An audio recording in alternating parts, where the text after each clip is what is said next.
চারটা জিনিস সৌভাগ্যের লক্ষণ, এটা যদি পাও খুব ভালো। কয়টা? সবাই বলেন কয়টা? চারটা জিনিস সৌভাগ্যের লক্ষণ। এক নাম্বার আল মারআতু সালিহা, নেককার স্ত্রী। দুই নাম্বার আল মাসকানুল ওয়াসিআ, প্রশস্ত বাড়ি।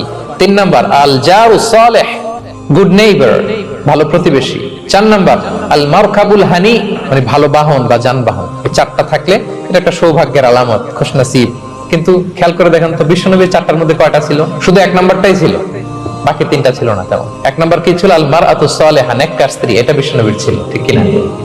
দুই নাম্বার আল মাসকানুল ওয়াসি, স্পেশিয়াস হাউস, বড় ঘর, বিশ্বনবীর ছিল না? মক্কায় না মদিনায়? মদিনার ঘরগুলো দেখেন, এক এক বিবির এক এক ঘর, ছোট্ট ঘর, খালি হাইটা এসে বসতে পারে আর শুইতে পারে। তিন নাম্বার আল জারু সালিহ, ভালো প্রতিবেশী ছিল। মক্কায় না মদিনায়? মদিনায় গেলেন, আশেপাশে ইহুদিরা থাকতো, বনু কাইনুকা, বনু কুরাইজা, বনু নাদির। তাদের ষড়যন্ত্রে একটা রাতও শান্তিতে ঘুমাইতেই পারে না। সুপ্ত দূর কি বাদ, সবসময় জ্বালাতন করতো, বিট্রে করতো, আদাভঙ্গ করতো, এগুলো ঘটেছে। তার মানে ভালো প্রতিবেশী জোটে নাই। তিন নাম্বার, চার নাম্বার আল মারকাবুল হানি, ভালো বাহন। খুব বেশি ভালো বাহন ছিল তাও বলা যায় না, খাবারই তো ছিল না, ওট খাইলে না গায়ে জোর থাকবে, ঠিক কিনা? হ্যাঁ, কসওয়া আদবা ছিল। তার মানে বাহন ছিল চালানোর মতো, কিন্তু খুব বেশি ভালো বাহন যে ছিল এমন নয়। তাহলে চারটার মধ্যে বিষ্ণু পেয়েছিলেন কয়টা? একটা। কিন্তু মা আয়েশার ঘরের ভেতরে সুখ আর সুখ, কিছু নাই। একটা মশক, পানি খাওয়ার, রুটি বেলার একটা জাজিম, এমন জাজিম, খেজুর পাতার চাটাই দিয়ে জাজিম। বিষ্ণুনবী সেখানে শুলে চাটাইয়ের দাগ পিঠের মধ্যে লেগে যেত। মাদুর বা চাটাই চিনেন আপনারা? বাংলাদেশে দেখেননি?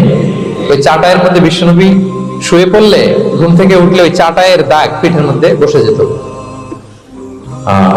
কিন্তু ঘর ভরা সুখ আর সুখ। কারণ টাকা দিয়ে বাড়ি কিনা যায়, গাড়ি কিনা যায়, ঘর কিনা যায়, সব কিনা যায়, কিন্তু সুখ কিনা যায় না। কিনা যায়? এজন্য মনের সুখই আসল সুখ, ওইটাকে গুরুত্ব দিবেন প্রিয় ভাইরা।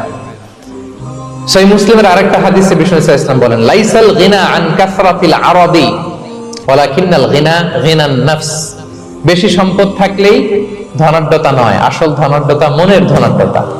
মনে সুখ তো সবখানে সুখ, মনে শান্তি তো সবখানে শান্তি। এই 6 নম্বর পয়েন্টটা বুঝতে পেরেছেন আপনারা? 6 নম্বর পয়েন্টটা কি? মনের সুখী। সবাই বলবেন মনের সুখী।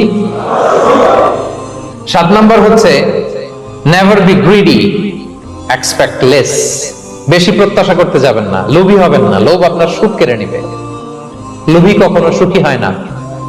লোভীর পকেট কখনো ভরে না যতদিন এটা ভরবে না। লোভী হবো আমরা?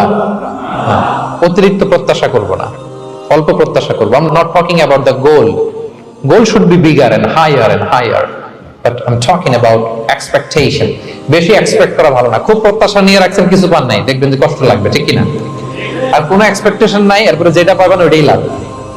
যেটা পাবেন ওটাতেই ভাল লাগে, সুখ লাগে। এজন্য এক্সপেকটেশন যেন বড় না হয়। বেশি খাই যেন না করি। হ্যাঁ, কালকে কি খাবো, পরশু, আগামী সপ্তাহে।